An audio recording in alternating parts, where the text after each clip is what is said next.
it's not too much about science, but first that you, first I'd like just to congratulate you for taking this topic on. I think it's a great, and also to thank you because last week and during the last 7 days you raised quite extensively my awareness also about subtle differences and the way they are within the work, and also that it can affect some age population.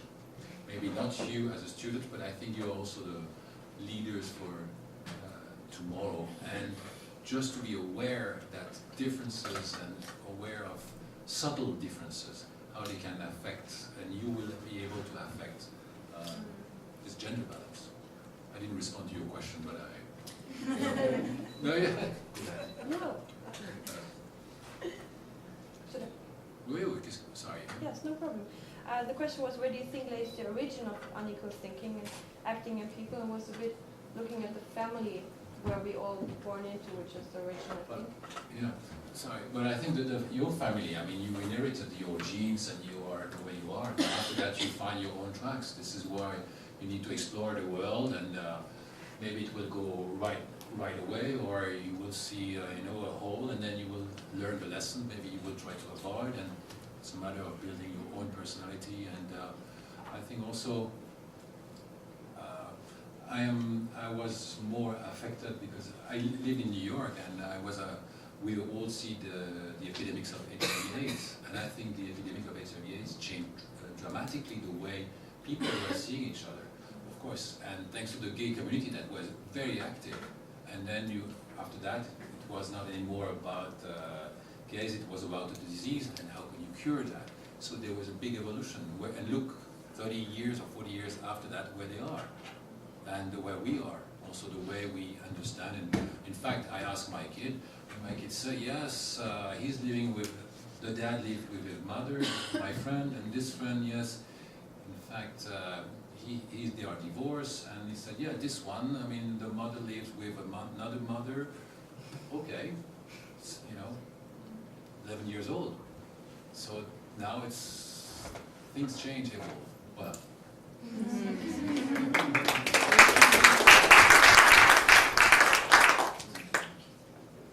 Is this a question? Or if you have anything to say, but it would be interesting to see your opinion on this question, yes? It's sometimes I think the human are like cars, different models, different sounds, different sparkle in the eyes. Somebody's coming and seeing a Cooper, she's very happy to meet him, and then you see an Aston Martin, she says, wow. And the other one just want to hear the sound because they don't want to get in. So what's make a man and a woman today is themselves. The family can teach the value. Certainly at school they teach other values. At the church they teach other values as well. And finally at a certain point there is a wake up, there is a call. And the call is coming from a little bit up there, but in tune with your heart. We always come back to the same thing. At a certain moment, this difference doesn't exist anymore. You're talking about where family coming from. Yes, it's true. Coming from the Forest, they tell you a lot of things I'm Italian. And I'm from the north. At the time, people from the north didn't like it from the south. And I married one from the south, which was very good. Very nice man. So suddenly everything's changed. It's just because somebody told you that, you have to be careful about this one, because the guy with the south doesn't like to work. It's true, they don't like to work. But that's so funny. And who cares? As long as we get together and everybody does what is good to it. He doesn't like to work, he likes to play.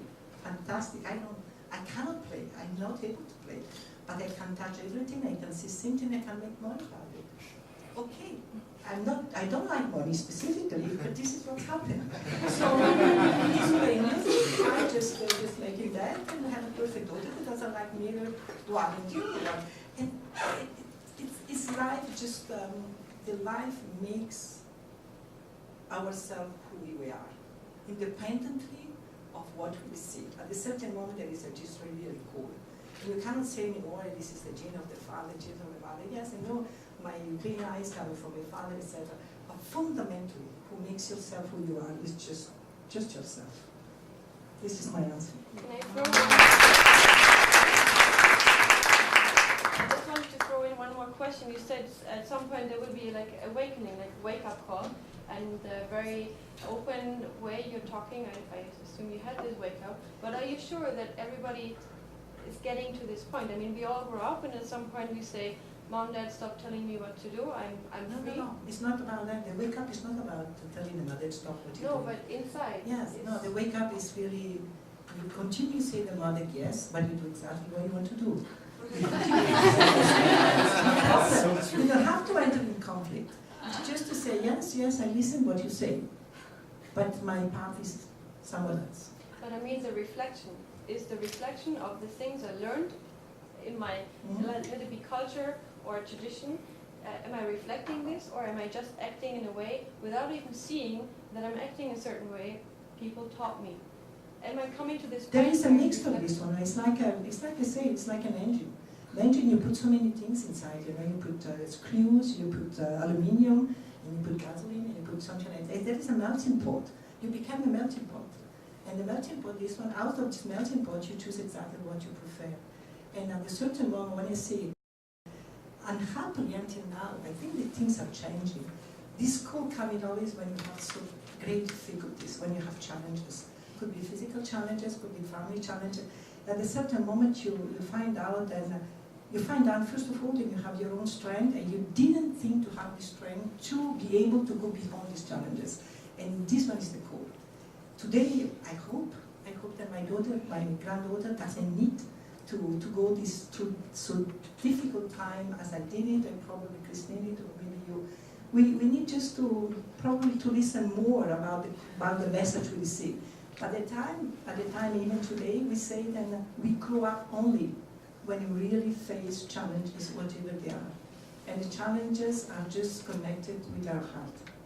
And there is nothing else. Because even the illness is a challenge, but it's come back to us, it's come back to affection, it's come back to feelings. And challenges connected with the work, for example, you know, you go into failure, you just bankruptcy, again it's coming back to the heart. Because the heart is also the place where your ego is, and the ego is blessed, but at the same time is hurt. And when he's hurting because your bankruptcy is coming back again to the heart. So all these things just help you to grow and just to detach from the genes and from the culture that you go to become yourself. I hope that you do without going through that.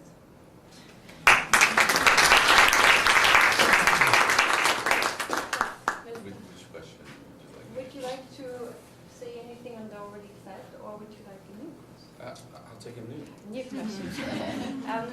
As we were talking about the HeForShe, it's about also men getting involved in the process. Not only men allowing women, as we already had a little bit of a debate, but also, I don't know, being part of the whole movement. It doesn't mean that someone needs to stand above the other one. So the question would be, with the internalization of gender equality, what role do men play in this movement? And what can men here in our panel discussion, for example, start doing tomorrow to promote gender? Or what can women do to promote gender? Or maybe to stop manipulating themselves in some kind of panels? Okay. I would start by just saying I'm a big fan of HeForShe, because I think presumptively communities that are impacted by inequity are going to be involved in changing that. I mean, it's just a natural instinct. So you're going to have, say, in the United States, African Americans are involved in civil rights movement. You have LGBT persons around the world that are involved in their liberation. I think women are involved in women's equity movements. So I don't think saying HeForShe is in the absence of SheForShe or in self-empowerment. But I do think it's an add-on, and there is a particular role that men can play, I think, in advocating and supporting, you know, women's liberation, for lack of a better term. This notion of addressing changes such that we have a more equitable societies and a more equitable world. And I think it's easier to see in the specific, because I don't think it's also a sort of silver bullet, there's one solution. But what it means is you find the opportunities on a very pragmatic sense to achieve objectives regarding women's equity. So let me give you some things that we've looked into. What we know, the empirical data increasingly demonstrates this proposition, and that is where countries have successfully addressed things like violence against women, gender equity in the workplace, access to capital for women, access to, say, land rights for in an agricultural economy, access to education for girls, the whole full panoply, female genital mutilation, addressing that, dealing with things like reproductive freedoms. Where countries get those things right, they have set the foundation to be more successful economically, socially, and politically. And where they fail to get those things right, countries fundamentally undermine their ability to get almost anything else right. So if that's true, and it is, the empirical data could not be more clear on this point, then as President Obama has recently said, it's not only the right thing to do, but it's the smart thing to do. And that's an important message. I think we had a lady from Senegal, or French and Senegal roots perhaps, ask about the developing world. And I think that this is a proposition that can be very important in that sphere. And so one of the things that the United States is doing, for example, and we've been doing about the last 12 years, is we have a new program called the Millennium Challenge Corporation. And most of our aid, the United States is the biggest donor country, most of our aid used to be given by what's called USAID. And we shifted a substantial portion of that to the MCC, this Millennium Challenge Corporation. And the notion of that is that countries that get certain things correct, have laid the foundation, whether it's rule of law, women's rights, anti-corruption, where they've done some things on democratic processes, then our dollars invested in those countries are going to be much more successful in helping those countries emerge out of poverty, have greater prosperity, create jobs, GDP, by any measure. When you get these things in place, you're going to utilize those dollars that we give. So from a donor country, it just makes sense to have, say, let's have you have these certain elements which help us indicate whether or not you're going to be successful with the dollars we provide. Well, one of the key things we did about 5 years ago, is say that one of those elements is gender equity. One of those elements is making sure you have programs to address violence against women, having ensure that you are having your job markets open. Because the fact of the matter is, to compete in the modern global economy, you cannot tie half your population's hands behind their back. You simply can't do it and expect to compete with your neighbors. And so in that program, we specifically advantage countries in the MCC program and give them far more dollars to the extent that they are able to have gender equity programs. This is very pragmatic, but in the end of the day, it also means that you will have greater success both for women's equity, but here's the question that you have to ask yourself, and this is what brought us to this conclusion. You're persuading a decision maker, maybe a male decision maker, maybe a female decision maker, but maybe that female decision maker has to persuade other male decision makers. And you can make the argument that it's the moral thing to do, and that might be somewhat persuasive to some people. But if you also make the argument that it's also the smart thing to do, that you're more likely to achieve success, that doubles down on your success of your argument. If you can further the argument by saying not only that, but we as the United States and other countries will invest greater in you, then that just makes it far more likely. So you've created, wherever, your first question was, where does it come from? Wherever it comes from, I think what we have seen is that we have to have pulls and pushes to lead people to better outcomes in achieving these objectives.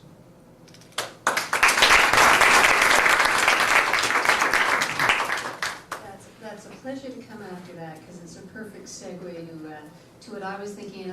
I wanted to address both questions, actually, because my what feels now like lifelong research has been the systemic impact of implicit bias on organizations. So it really speaks to your first question. You know, if you have built-in inequities that are the result of they're built up over time, what do you do to address that? And the next one is sort of an example of, in my case, I'll take it, of a he for she. And very much as you described it, and of course I'm a management professor, so I wrote a case about this one. But about 10 years ago, the then male CEO of PepsiCo looked in the mirror and said to himself, well, actually, I don't represent any of our consumer demographics, and I increasingly don't represent our employees, so I have to go. And he replaced himself with the then CFO in Geneva, an Indian woman. She has transformed Pepsi for about a 4 or 5 year period before the stocks of both companies began to go in a downward spiral. Pepsi passed Coca-Cola for the first time in their 100-year history, and I compared these two companies because they're almost identical in the length of time they've been in business, in their product range. And so Pepsi, for the first time, started to outstrip Coca-Cola in market capitalization, in share price, and everything else. Now, there are a lot of very, very smart women who work for PepsiCo, and how John Chambers, the then CEO and engineer, changed Pepsi is they brought in diversity metrics with teeth. And this is this push and pull, and what we seldom see with corporations is they all have a diversity policy and they're all for gender balance, but in fact it stays voluntary. So within Pepsi, if you didn't promote difference within your team, and that you could make an argument for any kind of difference. It could be someone who was dyslexic. It should be somebody who didn't look and think and act just like you. And if you didn't do it the first year, you got no bonus. If you didn't do it the second year, you were fired. And that's what happened at Pepsi, and it's still the only company I know that has brought in these kind of metrics with teeth. And they enacted such really substantive change. Kristin knows also just incredible women leaders with PepsiCo, and that continues today. I mean, if you talk to Pepsi, and I do talk to their women leaders, and they say, 10% of your daily caloric intake is discretionary. They say, we are in the discretionary calorie business. We aren't in the soft drink business, so we don't actually compete with Coca-Cola. And that they acquired Tropicana. I mean, they have changed the way they do business, I think, at a very good moment in time. So you can do it, but you really, really have to have a vision. You have to be willing perhaps to step aside yourself in order to create the space, and you have to measure it and challenge it and get it done.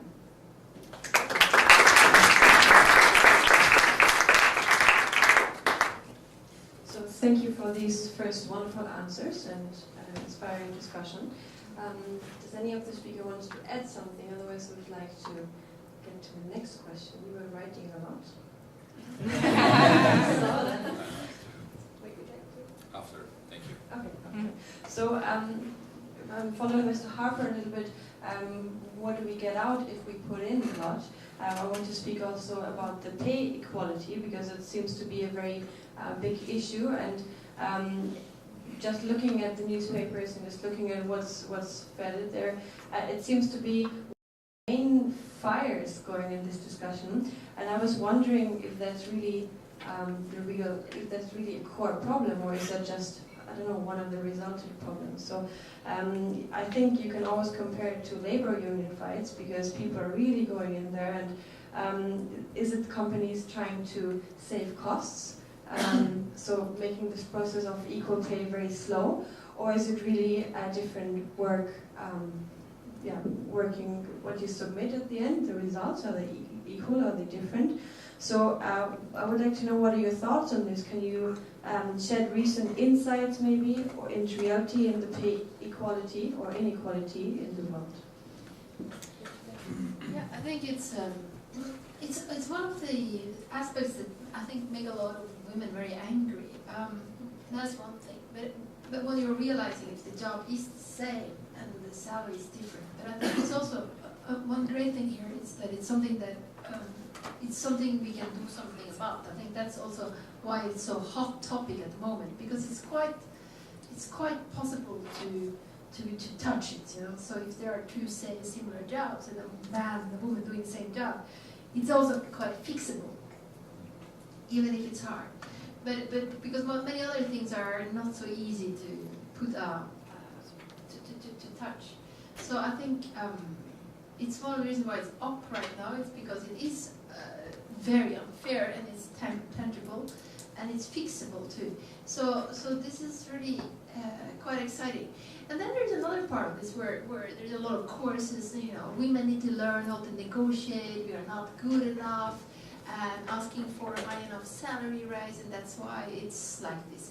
And I think there's a good point there too. Women need to probably learn how to ask for more. And there are many, many stories out there in job search, etc., where you see, okay, there's a job and it says you need to have 5 years of experience, speak 4 languages, and so on and so forth.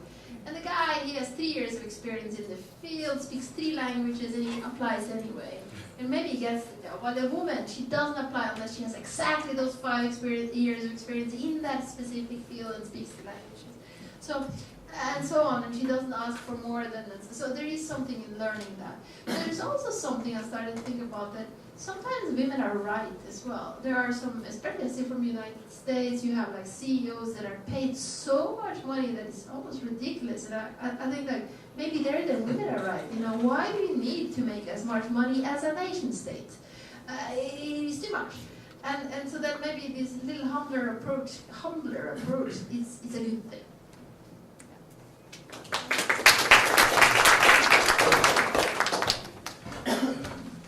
If I may, I'm working in an environment, a scientific environment. With, it's an engineering school, EPFL, and we exactly that when we have a new position for professor, and it's all based on meritocracy. Who's the best? End of the story. So we are lucky because it's all about knowledge production. However, we saw exactly the same, exactly what you describe is that you will have maybe 30 candidates, male candidates, that will submit their candidacy, and women will be more hesitant, and in fact, they won't submit it. So just now we're trying, I mean, we are trying to encourage, to promote that women that can fit the job, apply. Just that. It's very important. And after that, that you choose male or female, woman, man, that's not an issue, but just that they have the same chance. End of story. I mean, or beginning of the story. I don't have that kind of problems in my company, so it's difficult to tell you, except that women doesn't like to be drivers. But otherwise, it's the... No, but I have a suggestion for this corporate company, which is they just don't know how to do with the salary of the women. I just suppose that they have to decrease the salary of the men to the same level of the women. And so if they decrease to the same level, so they're going to up again as per meritocracy. So instead of spending much money, they're spending much less. And so they see maybe better results, giving the possibility. I don't know if the men will agree. So otherwise, I really don't see, beside that, I don't really see any, yeah, but maybe I was very lucky that I had that kind of problem. And it's true, we live in a world when everything was open except just a little thing, a little story. And I decided to get into the car business. And everybody was treating me like a stupid blonde woman who doesn't understand anything about cars. And this is true. And when we started to talk about this one, there were the people from the W, whatever, they just want to sell, the car, it was not possible to sell. And when we started to talk about more about technically, about professionally, they started to say, oh, there is a little intelligence in this blonde girl. And so they started to respect you. But this one is not the case anymore. We're talking about, you know, I was 65, so I'm talking about 30 years ago. But this is part of the as you said before, about this, the mental structure, and you grow with.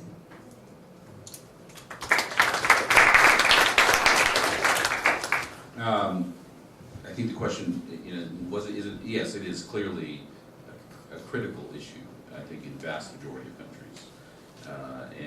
I think some have been more successful. Sweden, for example, I think is a success story. It hasn't reached perfect parity, but it's as close as anybody's gotten. So I think, and they've done made some very concerted efforts, innovative things. I think things like long-term maternity leave and things of that nature, so that you're having a situation that if a woman's taking maternity leave, she isn't disadvantaged in her career path. So I think there are some things that countries can do. The only thing I would add is just to say that it's usually one of a series of issues. And if you don't address the full panoply of the issues, then if you have gender equity in the workplace, but you don't have ownership for women, then you have to have a full range of solutions for it to be ultimately effective.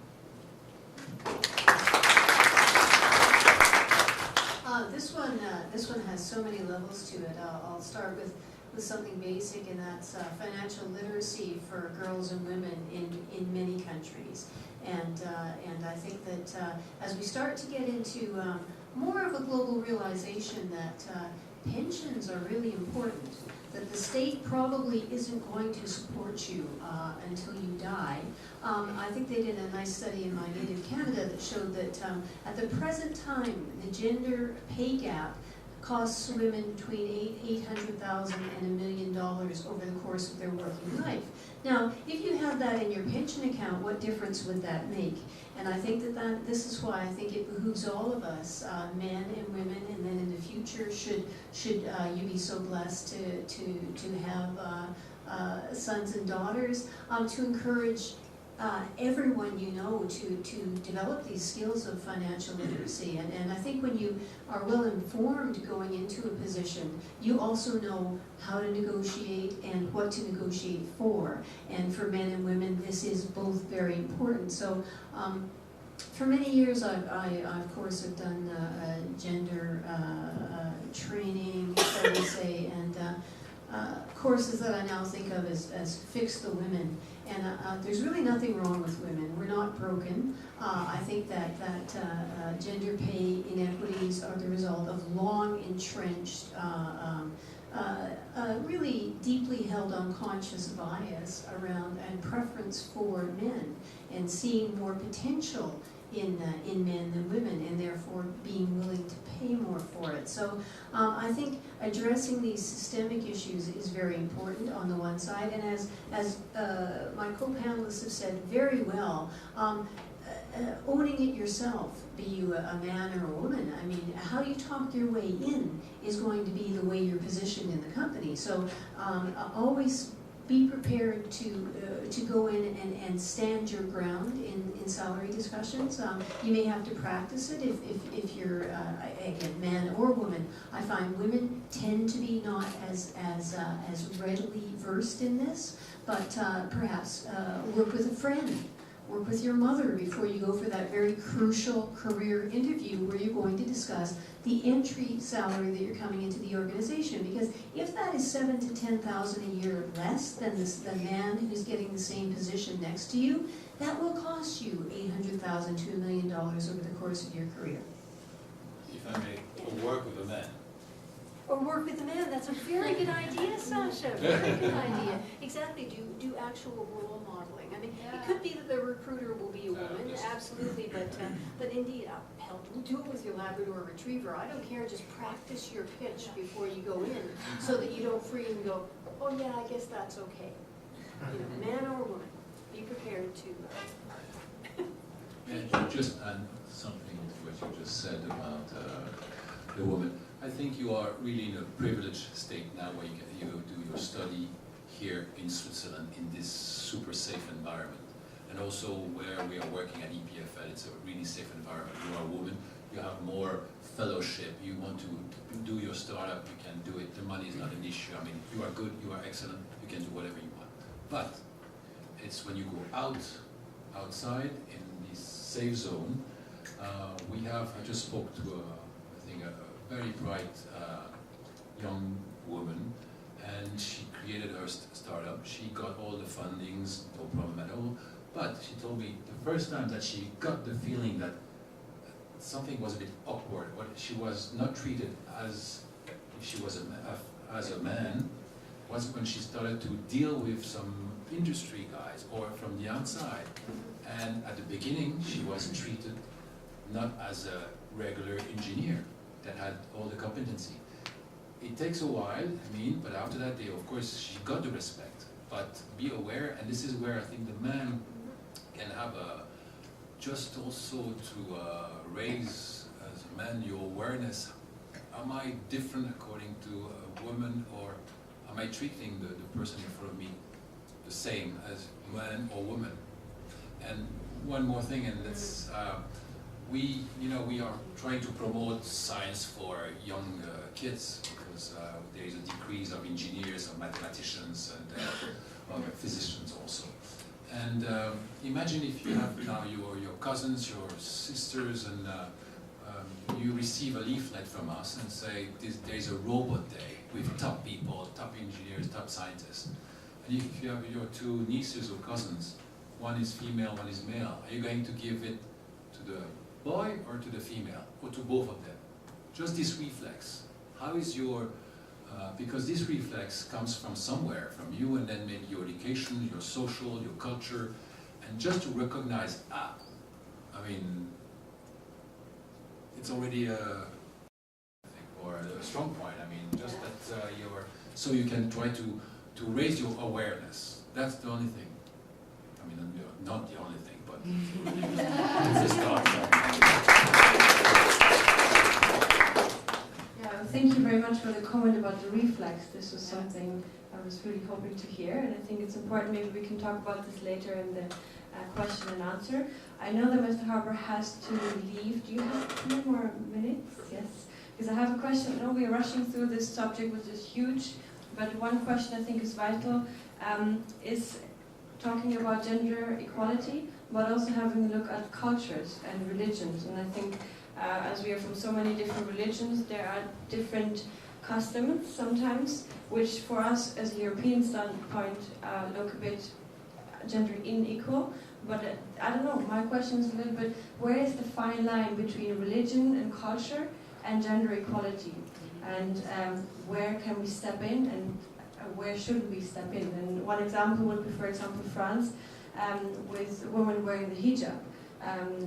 Is it a topic where we should interfere, or should we not interfere? And I would like to address this to you, and then you can...